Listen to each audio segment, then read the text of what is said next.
कहानी की शुरुआत होती है रसल नाम के एक आदमी से जो जेल में बैठकर अपनी कहानी बता रहा था। उसके मुताबिक उसने एक ऐसी डकैती को अंजाम दिया था जिसका पर्दाफाश आज तक कोई पुलिस वाला नहीं कर पाया। फिर वो शुरुआत से बताता है कि उसने इस कारनामे को कैसे अंजाम दिया। जिस दिन उन्हें बैंक में चोरी करनी थी उस दिन वहाँ कई देशों के नागरिक मौजूद थे। इसके बाद बैंक में एक आदमी आया जिसने सफेद यूनिफॉर्म और चश्मा पहना था।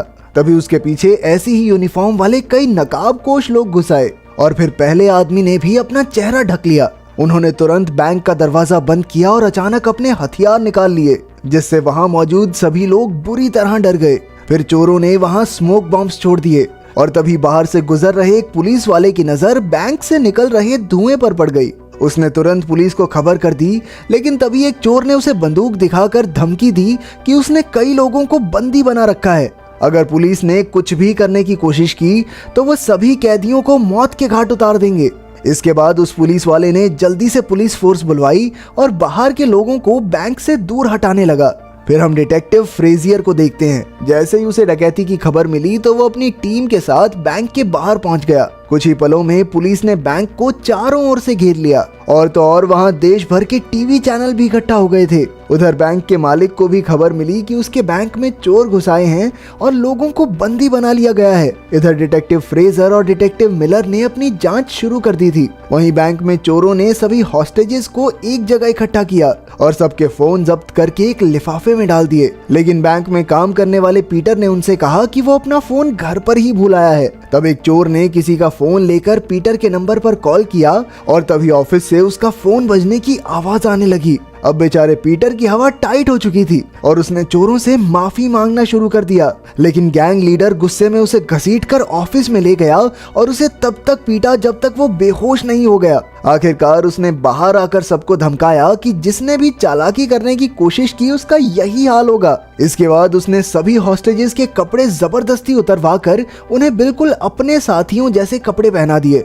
उधर देश भर में डकैती की खबर आग की तरह फैल चुकी थी।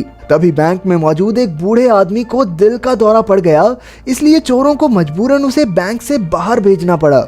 उसके बाहर आते ही पुलिस ने उससे काफी पूछताछ की, लेकिन उन्हें सिर्फ इतना ही पता चला कि अंदर यूनिफॉर्म पहने 4 चोर हैं और उनके पास हथियार भी हैं। इसके बाद हम देखते हैं कि बैंक के मालिक आर्थर ने मैडलिन नाम की एक लड़की को फोन करके मिलने बुलाया। जैसे ही वो आर्थर से मिली तो उसने कहा कि वो जानती है उस बैंक की एक तिजोरी में आर्थर का कोई राज छुपा है। वो जानना चाहती थी कि आखिर उस तिजोरी में है क्या, लेकिन आर्थर ने कहा कि उस तिजोरी में बेहद कीमती चीज है और वो नहीं चाहता कि किसी को भी इसके बारे में कुछ भी पता चले। उधर दोनों डिटेक्टिव्स को खबर मिली कि जिन गाड़ियों से चोर आए थे वो सब चोरी की ही थी। फिर पुलिस ने बैंक के सीसीटीवी कैमरास से अंदर देखने की कोशिश की, पर चोरों ने अब तक उन्हें तोड़ दिया था। इसके बाद अचानक चोरों ने एक हॉस्टेज के गले में बैग डालकर उसे बाहर भेज दिया। फिर जब पुलिस ने उससे बैग लिया तो उन्हें चोरों की लिखी हुई कुछ मांगे मिली। उन्हें रात 9 बजे तक 2 गाड़ियां और एक पायलट के साथ एक हवाई जहाज चाहिए, नहीं तो वो हर घंटे एक आदमी को गोली मार देंगे। उसी वक्त आर्थर ने वहां आकर बैंक के हालातों के बारे में पूछा, लेकिन डिटेक्टिव्स कहने लगे कि वो खुद उसे हर पल की खबर देते रहेंगे।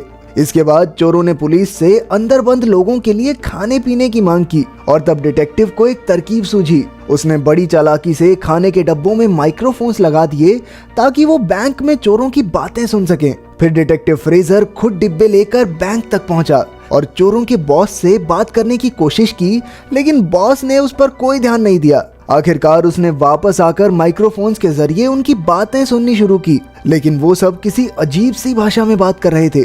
आखिरकार उन्होंने एक औरत को बुलाया जो ये भाषा जानती थी, लेकिन उस औरत ने बताया कि ये सिर्फ अल्बानिया के राष्ट्रपति का भाषण है और कुछ नहीं। असल में चोर काफी शातिर थे और ये पहले से जानते थे कि फ्रेजर चालाकी जरूर करेगा, इसलिए उन्होंने भी उसका वक्त बर्बाद करके थोड़ा फायदा उठा लिया। उधर बैंक में रसल और उसके साथी ने वही तिजोरी खोली और बैंक के मालिक के खुफिया कागजात चुरा कर कीमती हीरे वहीं छोड़ दिए। इधर शहर का मेयर मैडलिन के साथ फ्रेजर से मिलने आ पहुंचा। उसने कहा कि मैडलिन इस केस में उसकी मदद कर सकती है, लेकिन फ्रेजर ने इसके लिए साफ मना कर दिया।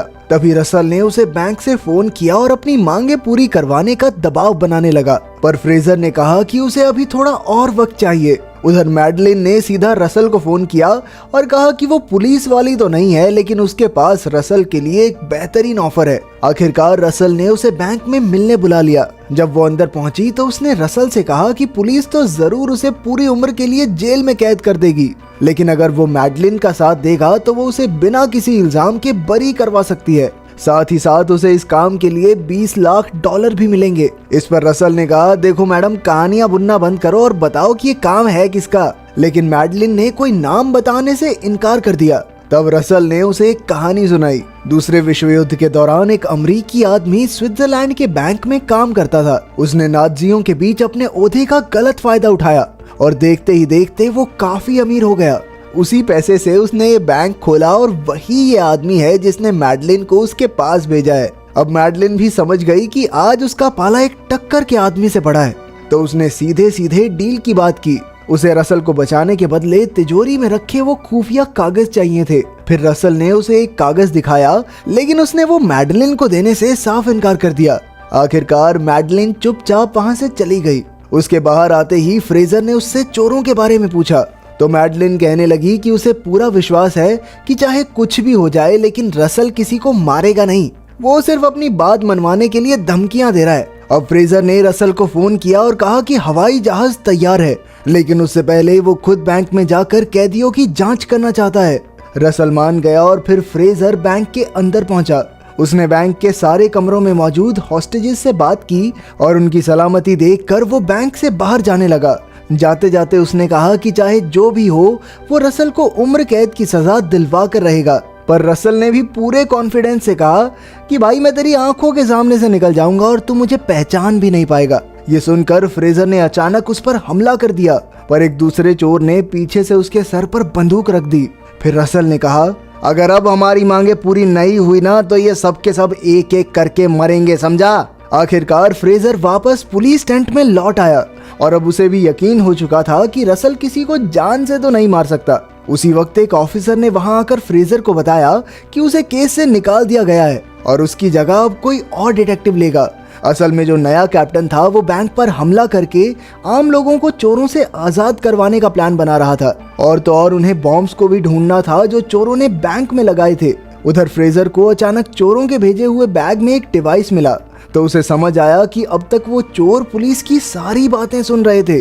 उसने तुरंत कैप्टन को फोन करके बैंक पर हमला करने से रोका, क्योंकि चोर पहले से ही इस बारे में जानते थे। वहीं बैंक के अंदर चोरों की गैंग सच में पुलिस का सामना करने की तैयारी कर रही थी। उन्होंने सारे हॉस्टेजेस को इकट्ठा करके पहले माले पर भेज दिया और नीचे के माले पर जबरदस्त धमाके कर दिए। फिर उन्होंने सभी हॉस्टेजेस को रिहा कर दिया और खुद भी भगदड़ में उनके साथ ही बाहर आ गए। तभी कैप्टन ने सभी पुलिस वालों को गोलियां चलाने से रोका, क्योंकि अंदर फंसे सारे आम आदमी बाहर आ रहे थे। पुलिस ने सबको गिरफ्तार कर लिया और सीधा बैंक में घुसकर चप्पा चप्पा छान मारा, लेकिन उन्हें चोरों का नामो निशान तक नहीं मिला। हैरानी की बात तो ये थी कि चोरों ने पैसों को तो हाथ तक नहीं लगाया, और तो और उनके सारे हथियार भी नकली थे। अब वो समझ गए कि सारे चोर बाकी लोगों के साथ ही बाहर निकल गए हैं, इसलिए उन्होंने एक एक इंसान से कड़ी पूछताछ की। लेकिन इतनी कोशिश के बाद भी वो असली चोरों की पहचान नहीं कर पाए, क्योंकि उनके चेहरे तो किसी ने नहीं देखे थे। आखिरकार सरकार के ऑफिसर्स वहां पहुंचे और उन्होंने फ्रेजर को कोई सबूत न मिलने की वजह से केस बंद करने को कहा। फ्रेजर ने वहां तो हाँ कर दी, लेकिन वो इस केस को सुलझाए बिना मानने वाला नहीं था। उधर मैडलिन बैंक के मालिक आर्थर से मिली और उसे बताया कि रसल ने वो खुफिया फाइल चुरा कर अपने पास रख ली है, ताकि आर्थर उसके खिलाफ कोई कदम न उठा सके। असल में उस फाइल के अंदर आर्थर के खिलाफ सबूत थे कि कैसे उसने दूसरे विश्व युद्ध के दौरान यहूदियों के साथ बदसलूकी करके नाज़ियों से करोड़ों रुपए कमाए थे, और शायद इसी कारण से चोरों ने आर्थर से बदला लेने के लिए बैंक में डाका डाला। आखिरकार आर्थर ने खुद की सफाई में कहा कि वो काफी जवान था और सफलता का नशा उसके सर पर चढ़ गया था, जिस वजह से वो अच्छे बुरे का फर्क ही भूल गया। इसके बाद हम फिर से रसल को देखते हैं, लेकिन वो जेल में नहीं बल्कि एक छोटे से कमरे में था। असल में जब उसने तिजोरी से फाइल चुराई तो उसने बैंक के मालिक के बेशकीमती हीरे भी चुरा लिए थे, और फिर वो बैंक के अंदर ही एक खुफिया कमरे में छिप गया। इस घटना के पूरे एक हफ्ते बाद उसके साथी उसे बैंक से लेने आए, लेकिन तभी हम देखते हैं कि फ्रेजर भी बैंक में घुस रहा था और अचानक उसकी टक्कर रसल से हो गई। पर फ्रेजर उसे पहचान नहीं पाया और रसल धूम मचा ले गाता हुआ सीधा जाकर अपने साथियों की गाड़ी में बैठ गया। उधर फ्रेजर ने बैंक में आर्थर की तिजोरी खुलवाई तो वहां उसे एक हीरे वाली अंगूठी और एक कागज मिला जिस पर लिखा था अंगूठी का पीछा करो। अब वो सीधा आर्थर से मिलने पहुंचा और इस अंगूठी के बारे में पूछा, लेकिन लाजमी सी बात है कि आर्थर ने उसे कोई ढंग का जवाब नहीं दिया। फिर जब उसने मैडलिन से पूछा तो ये खुलासा हुआ कि असल में ये अंगूठी एक यहूदी परिवार की थी, लेकिन उनके एक दोस्त ने उनसे गद्दारी करके उन्हें नाज़ियों के हवाले कर दिया और खुद इस अंगूठी का मालिक बन गया। ये सुनकर आखिरकार फ्रेजर अपने घर लौट आया, लेकिन तभी उसने देखा कि असली हीरा तो उसकी जेब में ही था। तब उसे एहसास हुआ कि बैंक में जिस आदमी से वो टकराया था वो रसल ही था। आखिरकार रसल ने अपनी बात पूरी कर दी थी। वो उसकी आंखों के सामने से निकल गया और फ्रेजर उसे फिर भी पकड़ नहीं पाया। लेकिन रसल तो फाइल के अलावा कुछ चुराने आया ही नहीं था। वो जानता था कि फ्रेजर को पैसों की सख्त जरूरत थी, इसलिए उसने हीरा चुरा कर फ्रेजर की जेब में रख दिया ताकि उसकी थोड़ी मदद हो जाए।